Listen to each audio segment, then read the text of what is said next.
मैं बॉक्सर और फाइटर हूँ। अच्छा, ये अल्फाज मेरे नहीं है, आगे तो मुझे बोलने दो। ये अल्फाज जो है गाशर बर्मा 2 की चोटी सर करने वाली बहादुर कोहपेमा नायला कियानी के हैं। आप ये जानकर हैरान रह जाएंगे कि 8035 मीटर की बुलंदी पर जाने से चंद माह कबल ही नायला कियानी ने अपने दूसरे जो उनका बच्चा है उन्होंने उसकी बर्थ उनकी हुई और उसके बाद वो अपने मिशन की राह में -15 डिग्री की ठंड और नासाजगार मौसमी हालात को भी खातिर में नहीं लाई। अच्छा, इतनी बहादुर। बिल्कुल ऐसे ही है। वो ना सिर्फ अब मतलब कि ये गाशर बुरम 2 को फतह करने वाली पहली पाकिस्तानी खातून कोपैमा है, बल्कि वो ऐसी कोपैमा भी हैं जिन्होंने अपनी पहली मुहिम में ही 8000 मीटर की चोटी जो है वो सर कर ली है। देख लें, ज़बरदस्त। नायला जो है उनका ताल्लुक रावलपिंडी शहर के इलाके गुजर खान के क़दामत पसंद ख़ानदान से है।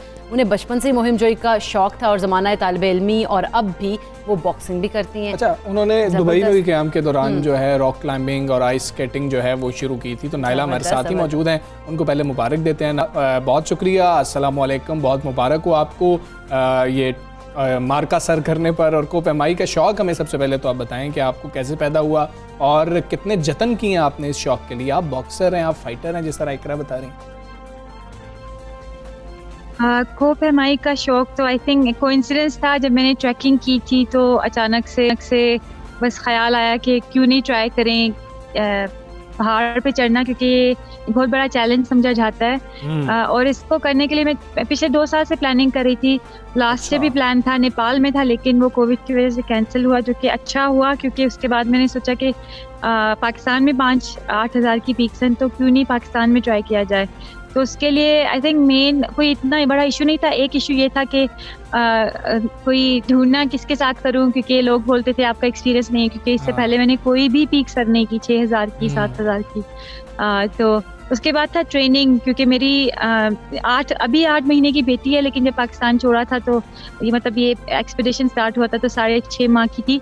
तो उस वक्त ऑब्वियसली बॉडी बेबी के बाद वैसी स्ट्रांग नहीं रहती है। तो ट्रेनिंग मैंने सिर्फ 4 महीने की है। यूजुअली लोग साल लगा देते हैं इसमें। क्या बात। तो मैं तो यही बोलूँगी कि बस ट्रेनिंग थोड़ा मुश्किल थी मेरे लिए, क्योंकि बॉडी की स्ट्रेंथ वैसी नहीं थी, लेकिन फिजियोथेरेपिस्ट की हेल्प से उसको ओवरकम किया। मेंटल स्ट्रेंथ तो पहले से ही थी। इसके अलावा मुझे कोई प्रॉब्लम का सामना नहीं करना पड़ा। जिस तरह से आप अभी बता रही हैं कि आपने अपनी छोटी सी 6 माह की जो बेटी है उसके मतलब वो भी 6 माह की बेटी हुई थी आपकी दूसरी, उसके बाद आपने मुहिम स्टार्ट की और काफ़ी मुश्किलात थी, तो क्या क्या मुश्किलात पेश आई, ज़रा वो भी हमारे साथ शेयर कीजिएगा।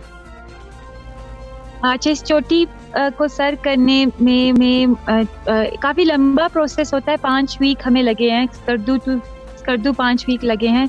तो उसमें हर दिन एक्चुअली पहला तो है कि हम इतनी सर्दी बर्दाश्त करने के आदी नहीं है। स्पेशली हम लोग जो जीबी से ताल्लुक नहीं रखते, मैं पंजाब से हूँ और दुबई में रहती हूँ, तो हीट के आदी हैं। तो हर रोज जब ट्रैकिंग में बेस कैंप तक जाते 7-8 दिन लग गए थे।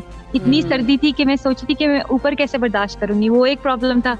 हाइट का दूसरा प्रॉब्लम होता है कि हम लोग जितनी बुलंदी पे जाते हैं उतनी ऑक्सीजन कम होती है, तो वो एक बहुत बड़ा रिस्क होता है कि हाई एल्टीट्यूड सिकनेस हो जाए आपको, तो फौरन नीचे आना पड़ता है। तो वो अल्लाह के शुक्र से उसका प्रॉब्लम तो नहीं हुआ, लेकिन उसके लिए हमें काफ़ी रोटेशंस करनी पड़ी। ऊपर जाके थोड़ा सा ऊपर जाके नीचे आना, फिर और ऊपर जाके नीचे आना। और एक प्रॉब्लम ये हुआ था कि मैं स्ट्रेस, क्योंकि मेरी पहली पीक थी, इससे पहले मैंने कोई पीक सर नहीं की, तो समिट के दिन मैंने बहुत स्ट्रेस ले लिया था कि क्या होगा या नहीं होगा। तो वो 2-3 घंटे एक कदम उठाना भी मेरे लिए बहुत मुश्किल था। तो वो हर कदम उठाने के लिए मुझे बहुत मेंटल स्ट्रेंथ यूज करना पड़ती थी कि नहीं, आगे जाना है, जो भी हो आगे जाना है। तो उसके अलावा अल्हम्दुलिल्लाह कोई मसला नहीं, कोई हमें माइनर इंजरी भी नहीं आई। आपने काफ़ी मसले गिना दिए और फिर आप कह रही हैं उसके अलावा कोई मसला नहीं हुआ, काफ़ी ज़्यादा मुश्किल था ये। अच्छा, मुस्तकबिल का बताएं, फ्यूचर में क्या प्लान्स हैं, कौन कौन सी चोटियाँ जो हैं उनको सर करना है, ख्वाहिश है कि अब मैंने उधर जाना है, और क्या स्पॉन्सर्स मिल जाते हैं आपको, ये बताइएगा, क्योंकि कुछ ये भी शिकायत हो रही होती है कि स्पॉन्सर्स उस तरह से नहीं मिलते हैं। तो ये वाला एक्चुअली एक्सपेडिशन 90% मैंने खुद ही मतलब सेल्फ स्पॉन्सर था। अच्छा। लास्ट मिनट 2 छोटे से स्पॉन्सर्स आए थे जो कि जिनकी मैं बहुत ग्रेटफुल हूँ। उन्होंने बिल्कुल लास्ट मिनट 1-2 दिन पहले एक्सपेडिशन से मुझे उन्होंने एक्सेप्ट किया प्रपोजल। एक ने कैश दिया था और एक ने वो फोटोग्राफी के इक्विपमेंट दिए थे। लेकिन मतलब 90% ये मैंने खुद इसको फाइनेंस किया था। फ्यूचर में प्लान ऑफ कोर्स माउंटेनियरिंग को बोलते हैं, एक दफा आप स्टार्ट करें तो रुकना मुश्किल होता है। तो फिलहाल मेरे प्लान है, लेकिन ये भी सोचा नहीं है। नेक्स्ट ईयर इंशाल्लाह करूंगी, पाकिस्तान में ही करूंगी, क्योंकि नेपाल में भी मतलब 2 कंट्रीज हैं, पाकिस्तान नेपाल मेन, जिनमें माउंटेनियरिंग होती है। नेपाल में बहुत इजी है और मुझे चैलेंज पसंद है और अपने मुल्क में करना है, अपने मुल्क का नाम रोशन करना है। तो इंशाल्लाह ईयर का प्लान है पाकिस्तान में। चलें इंशाल्लाह आपके जो प्लान्स हैं वो कामयाब हो। लेकिन नाइला, जिस तरह से आपको तो स्पॉन्सर मिल गया, आप क्या समझते हैं पाकिस्तान में कोह पेमाओं को क्या क्या सहूलियात मुयस्सर हैं और इस हवाले से अभी गवर्नमेंट को क्या क्या इकदाम करने हैं? अच्छा, ये बहुत अच्छा क्वेश्चन है, क्योंकि पाकिस्तान में मैं बोलूँगी मेरे पॉइंट ऑफ व्यू से बिल्कुल नहीं है कोई सहूलियात कोह पेमाओं को। और एक और एक्चुअली मेन चीज़ है, कोह पेमाओं के साथ कुछ तो स्पॉन्सर होते हैं, कुछ खुद से स्पॉन्सर करते हैं, लेकिन जो एक मेन वो जो रिसोर्स होता है वो होते हैं हाई एल्टीट्यूड पोर्टर्स। वो बेसिकली क्लाइंबर्स ही होते हैं, लेकिन वो बाकी क्लाइंबर्स जो कि शौकिया करते हैं काम, उनकी हेल्प करते हैं।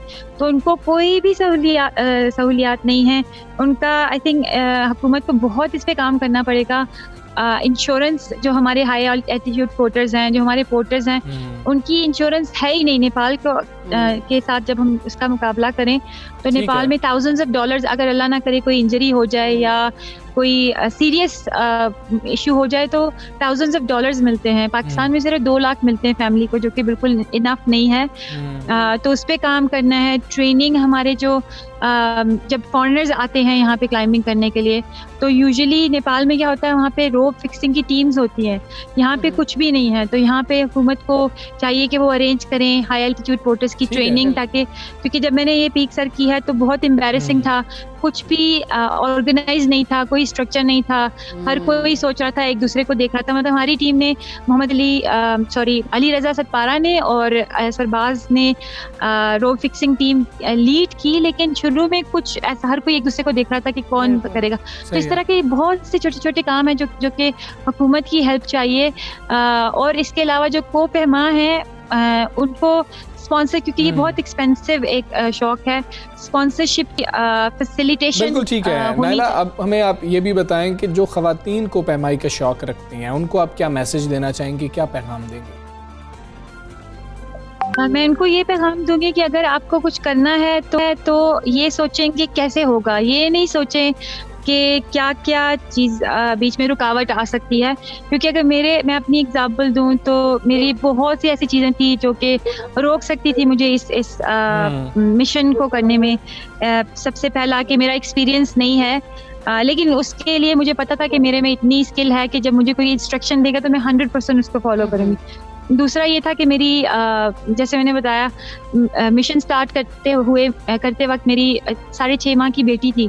तो उसमें 2 इशू थे। एक तो फिजिकल मेरी स्ट्रेंथ, यूजुअली ये कहा जाता है कि 1-2 साल लगते हैं औरत को अपनी स्ट्रेंथ वापस लाने में, लेकिन मैंने उस पर काम किया। मैंने 4 महीने जो कि इनफ नहीं थे अगेन, उसमें मैंने ट्रेनिंग की, अपने आप को ट्रेन किया, फिटनेस पे काम किया और इस हद तक अपने आप को मजबूत बनाया कि चोटी जो कि इम्पॉसिबल समझा जाता है वो नॉर्मल बनने के लिए भी वो सर की।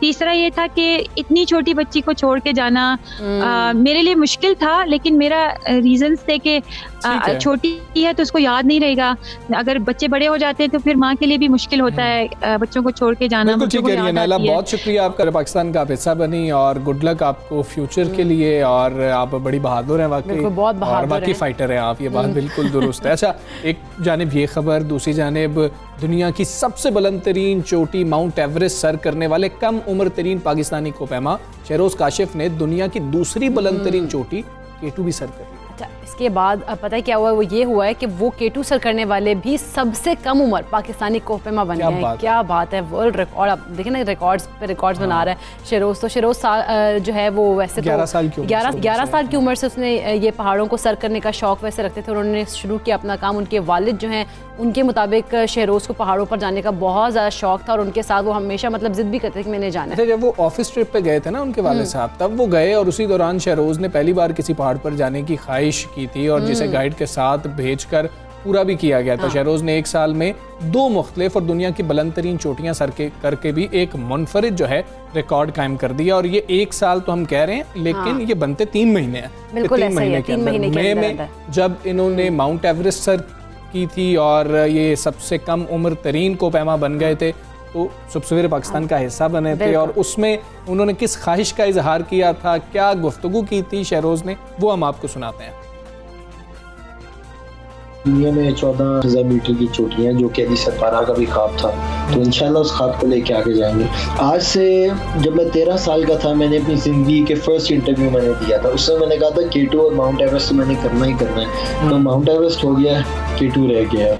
हाँ, माउंट एवरेस्ट हो गया, K2 रह गया, लेकिन अब K2 भी हो गया। अब जब शहरोज़ वापस आएंगे हम उनसे भी गुफ्तगू करेंगे और मतलब दोबारा से इनवाइट करेंगे हमने प्रोग्राम में उन्हें और उनसे बात करेंगे कि कमाल बात है। बिल्कुल, कैसे इतना ज़्यादा इतनी जल्दी बिल्कुल इतनी जल्दी और इतनी मतलब छोटी सी 2 मंथ्स मेरा हाल है हमजा, मई से अब जुलाई। पाकिस्तान में कितना टैलेंट मौजूद है, ये तो अब हमें नज़र भी आता जा रहा है। बस इनकी सरपरस्ती की हमें ज़रूरत है। और कई ऐसे बच्चे हैं जो जाना चाहते हैं, नौजवान हैं जो जाना चाहते हैं, लेकिन इसमें बहुत ज़्यादा मसला स्पॉन्सर्स का भी है। हाँ, उनके पास सहूलियात नहीं होती हैं, उसके अलावा ट्रेनर्स नहीं होते इस तरह से।